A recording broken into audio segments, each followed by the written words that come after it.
اب اس کے بعد آیا مبارکہ 124 سے ابراہیم علیہ السلام کی کچھ تاریخی واقعات شروع ہو رہے ہیں، جو انہوں نے بیت اللہ کی تعمیر کی اور اللہ کے لیے قربانیاں دیں۔ اللہ تعالیٰ نے ان قربانیوں کی بنا پر جو انہیں دنیا اور آخرت میں مراتب عطا کیے اور کرنے ہیں، ان کا بیان آگے آ رہا ہے۔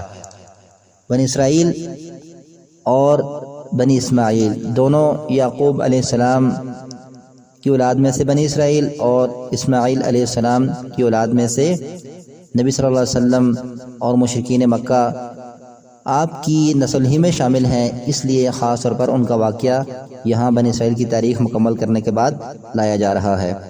دیکھیے، وَإِذْ اور جب ابتلا آزمایا ابراہیم علیہ السلام کو ربہ اس کے رب نے، کس طرح آزمایا؟ بکلمات چند باتوں کے ساتھ، چند جملوں کے ساتھ، تو اتم اس نے پورا کیا ہن ان کو، یعنی ان آزمائشوں میں آپ پورے اترے۔ قال اللہ تعالیٰ نے کہا اس پر، انی بے شک میں جاعلک بنانے والا ہوں تجھ کو، کرنے والا ہوں تجھ کو، للناس سے لوگوں کے لیے یا لوگوں کا، امام پیشوا لیڈر رہبر۔ قال ابراہیم علیہ السلام نے کہا وَمِن ذُرِّيَّتِي اور میری اولاد سے بھی، یعنی یہ وعدہ ہے امامت کا۔ قال اللہ تعالیٰ نے کہا لا ینالو نہ پہنچے گا، نہ پائے گا، عہدی میرا وعدہ، الظالمین ظالموں کو، ظالم کی جمع ظالمین۔ دیکھیے لفظی وضاحت، اور جب وہ آزمایا، کب آزمایا؟ پیدائش سے لے کر موت تک آزمائشوں کا سامنا ابراہیم علیہ السلام نے وقتاً فوقتاً کیا۔ ابتلا کا مادہ بلا یبلو ہے، با لام یا، آزمانا، پرکھنا، چیک کرنا، امتحان لینا۔ ابراہیم علیہ السلام کو جب آزمایا اس کے رب نے، یعنی کہ پروردگار نے جو اس کا خالق، مالک اور رازق تھا، اس نے اس کو آزمایا۔ کس طرح آزمایا؟ کس سے آزمایا؟ بکلمات چند باتوں کے ساتھ۔ کلمات جمع ہے کلمتن کی، کلمہ کہتے ہیں بات کو، جملے کو، لفظ کو، تو چند الفاظ، کلمات، باتوں یعنی چیزوں کے ساتھ چند ان پر اللہ تعالیٰ نے آزمائشیں ڈالی، چند کام ان کے ذمہ لگائے، تو کیا ہوا؟ فَأَتَمَّ تو اس نے پورا کیا، تمام کیا، ہن ان کو، ہن کی ضمیر کہاں لوٹ رہی ہے؟ کلمات کی طرف، کہ ان تمام تر باتوں کو ابراہیم علیہ السلام نے پورا کیا۔ اتم کا مادہ تا میم میم ہے، تمام، مکمل کرنا، یہ بھی اردو میں استعمال ہوتا ہے، فنیشنگ ٹچ دینے کے لیے، اینڈ کرنے کے لیے کسی بھی چیز کو اتم، تمام کا لفظ استعمال کیا جاتا ہے عربی زبان میں۔ الغرض کہ ابراہیم علیہ السلام کو جو بھی اس کے رب نے آزمائشیں بھیجی ان کی طرف، انہوں نے ان کو ایک ایک کر کے پورا کیا، کسی ایک آزمائش میں بھی وہ نہ چونکے، کسی ایک آزمائش میں بھی ناکام نہ ہوئے، ہر آزمائش کو کما حق ہو انہوں نے پورا کیا، ان میں کامیاب ہو کر سرخرو ہوئے۔ کون سی وہ آزمائشیں تھیں جو ابراہیم علیہ السلام کو اللہ تعالیٰ نے آزمانے کے لیے ان پر بھیجی؟ تو اس کے متعلق بہت سی روایات ہیں، مثلاً مصنف ابن ابی شیبہ اور دیگر تفاسیر کی کتابوں میں ہے کہ ابراہیم علیہ السلام کو اللہ تعالیٰ نے اپنے باپ کے مقابلے میں اور اپنی قوم کے مقابلے میں، پھر نجاشی اور جو بادشاہ تھا نمرود اس کے مقابلے میں، جو آپ نے توحید کے کلمات کہے، آپ کو ان کلمات کی وجہ سے طرح طرح کے مصائب کا سامنا کرنا پڑا۔ پھر اس کے بعد آپ نے ہجرت کی، اپنی جوانی کی عمر میں آگ میں کود گئے، اور پھر جو مصر کا بادشاہ تھا اس کی دست درازی کے باوجود استقامت دکھانا، یہ تمام تر پھر آگے بڑھ کر اپنے بیوی اور بچے کو بے آب و گیاہ وادی میں چھوڑ کے اللہ کا حکم مانتے ہوئے چلے جانا، پھر اس کے بعد جب آپ کا اکلوتا بیٹا چلنے پھرنے کے قابل ہوا تو اس کی گردن پر اللہ کے حکم سے چھری چلانا۔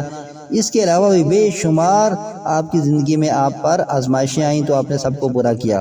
اس کے علاوہ صحیح مسلم میں روایت ہے کہ نبی صلی اللہ علیہ وسلم نے فرمایا، عبداللہ بن عباس رضی اللہ تعالی عنہ اس کی وضاحت کرتے ہیں کہ آپ کو 10 باتوں میں آزمایا گیا تو آپ نے ان کو پورا کیا، جن میں سے 5 کا تعلق سر سے ہے۔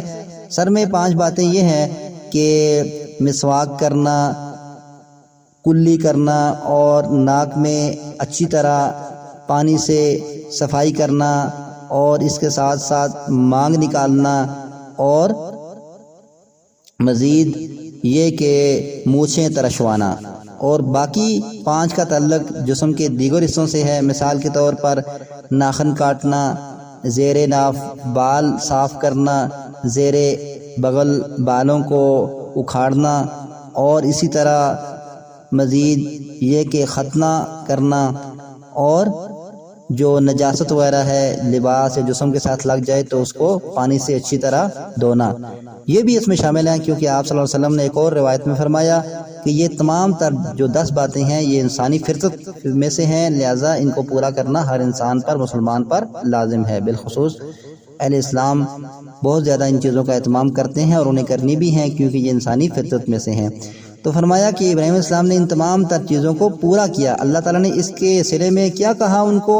انی جاعلک للناس اماما، میں بنانے والا ہوں تجھے لوگوں کے لیے امام، لوگوں کا پیشوا، لوگوں کا لیڈر اور رہبر تجھے مقرر کرنے والا ہوں۔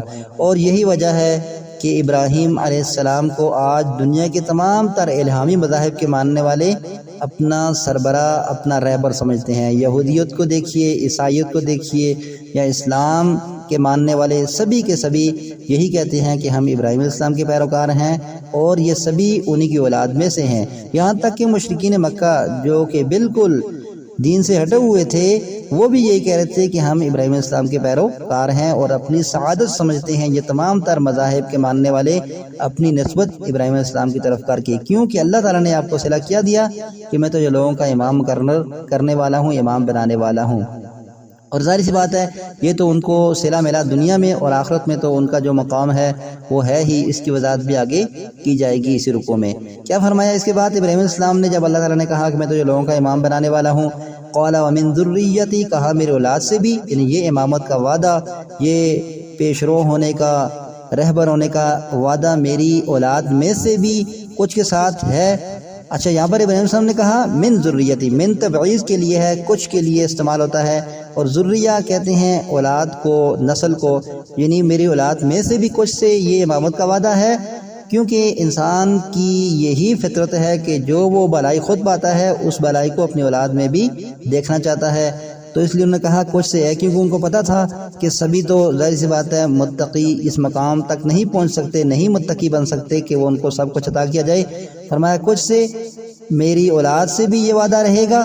فرمایا لا ینال عہد الظالمین، آپ کی اولاد میں جو بے انصاف ہوں گے، نافرمان اور باغی اور مشرک سرکش ہوں گے، ان سے وعدہ نہیں ہے، باقی جو متقی ہیں ان سے ہوگا۔ تو یہی وجہ ہے کہ بنی اسماعیل میں سے نبی صلی اللہ علیہ وسلم مبعوث کیے گئے، اور بنی اسرائیل میں تو ہزاروں انبیاء مبعوث کیے گئے۔ آپ کی اولاد میں سے جو نیک تھے ان کو اللہ تعالیٰ نے یہ سب کچھ عطا کیا، لیکن جو بگڑ گئے ان سے کوئی وعدہ نہیں ہے۔ پھر اس کے بعد دیکھیے وَإِذْ، اور جب، جعلنا، ہم نے بنایا، مقرر کیا، البیتا، بیت اللہ کو، مثابۃ للناس، لوٹنے کی جگہ لوگوں کے لیے، وامنا، اور امن کی جگہ۔ یہاں مثاب کا لفظ استعمال ہوا ہے جس کا مادہ ثوب ہے۔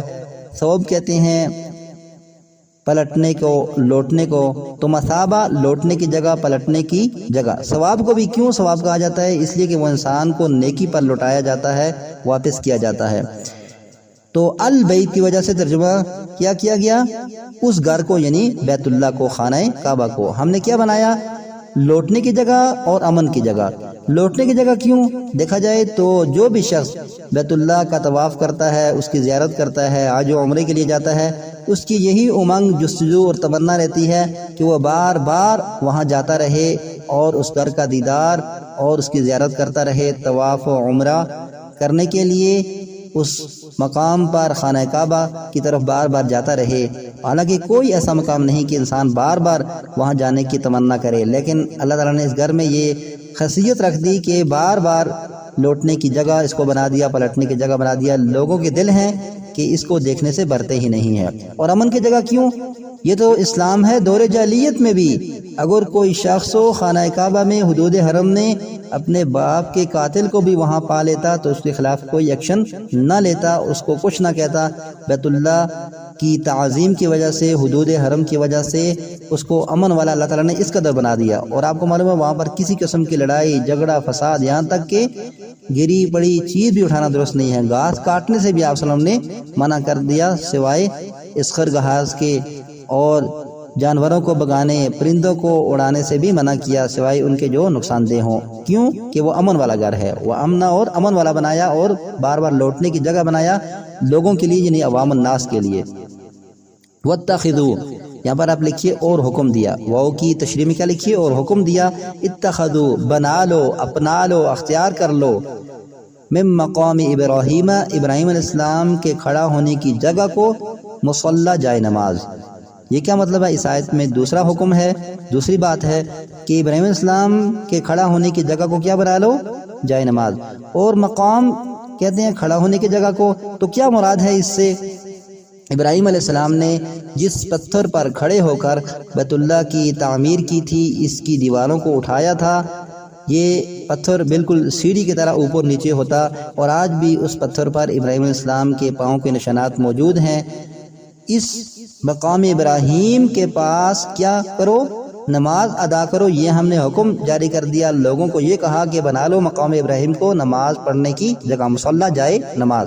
اور آپ کو معلوم ہے کہ عبداللہ بن عباس فرماتے ہیں کہ نبی صلی اللہ علیہ وسلم جب طواف کرنے کے بعد لوٹے خانہ کعبہ کی طرف تو آپ نے مقام ابراہیم کو اپنے آگے رکھ کے بیت اللہ کے درمیان میں، یعنی کہ درمیان میں مقام ابراہیم تھا اور آگے بیت اللہ تھا، تو آپ صلی اللہ علیہ وسلم نے 2 رکعتیں ادا کی اور فرمایا یہی آیت پڑھتے ہوئے واتخذوا من مقام ابراہیم مصلی۔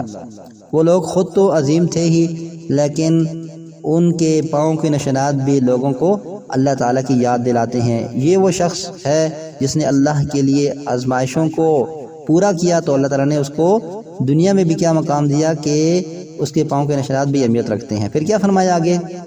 وَأَعِدْنَا اور ہم نے وعدہ کیا إِلَىٰ ابراہیم، ابراہیم علیہ السلام کی طرف، یعنی ابراہیم علیہ السلام سے ہم نے وعدہ لیا یا ان کو وعدہ دیا، وَإِسْمَاعِيلَ اور اسماعیل علیہ السلام سے ہم نے وعدہ لیا، یا اسماعیل علیہ السلام یعنی دونوں باپ بیٹا، ہم نے ان سے وعدہ کیا یا ان سے وعدہ لیا۔ کس بات کا وعدہ؟ ان طہرا یہ کہ دونوں پاک رکھیں، ان یہ کہ طہرا دونوں پاک رکھیں گے، بیتیا میرے گھر کو، بیتیا یا کہ معنی کیا ہے؟ میرا، میرے گھر کو پاک رکھیں گے۔ کس کے لیے؟ للطائفین طواف کرنے والوں کے لیے، اور طائف کی جمع ہے، طائف کہتے ہیں گھومنے والے کو، چکر لگانے والے کو، کیونکہ جو لوگ حج و عمرہ کے لیے جاتے ہیں وہ طواف کرتے ہیں، تو طواف کرنے والوں کے لیے یعنی حج و عمرہ کرنے والوں کے لیے، والعاکفین اور اعتکاف کرنے والوں کے لیے۔ عاکفین عاکف کی جمع ہے، عین کاف فائز کا مادہ ہے، جم کے بیٹھنے والا۔ رمضان کے آخری عشرے میں جو اہتمام کیا جاتا ہے عبادت کے لیے، بندہ ہر طرح کے معاملات سے کٹ کر ایک جگہ گوشہ نشیوں کر بیٹھ جاتا ہے، اس سے مراد ہے عاکف۔ تو عاکفین اعتکاف کرنے والوں کے لیے، والرکع راکع کی جمع ہے، راکع جھکنے والا یعنی رکوع کرنے والوں کے لیے، السجود ساجد کی جمع ہے یعنی کہ سجدہ کرنے والوں کے لیے، یعنی کہ مراد کیا ہے کہ حج و عمرہ کرنے والوں کے لیے اور اعتکاف کرنے والوں کے لیے اور رکوع و سجود یعنی نمازیوں کے لیے میرے گھر کو پاک رکھو۔ اور پاک رکھنا دونوں طرح سے ہے، ایک ظاہری اعتبار سے یعنی نجاستوں علائشوں سے پاک رکھو، ڈسٹ وغیرہ سے صفائی ستھرائی کا اہتمام کرو، اور دوسرا کیا کہ ہر طرح کی روحانی ناپاکی اور نجاست جو ہے اس سے بھی پاک رکھو۔ روحانی کیا ہو سکتی ہے؟ باطنی طور پر یعنی کہ شرک و بدعت اور اس میں گناہ اور دیگر اس طرح کے کام جو ہیں وہ نہیں ہونے چاہیے۔ اصل میں بتانا مشرکین مکہ کو ہے کہ یہ گھر تو اس طرح تعمیر کیا گیا تھا اس وعدے کے ساتھ، اور تم نے اسی میں 360 بت لا کر سجا دیے اور اس میں شرک کا اڈا قائم کر دیا۔ کچھ سوچو تو صحیح، یہ گھر جب تعمیر کیا گیا تھا تو اس کی بنیاد کیا تھی؟ سبحانک اللہم و بحمدک نشہد ان لا الہ الا انت نستغفرک و نتوب الیک۔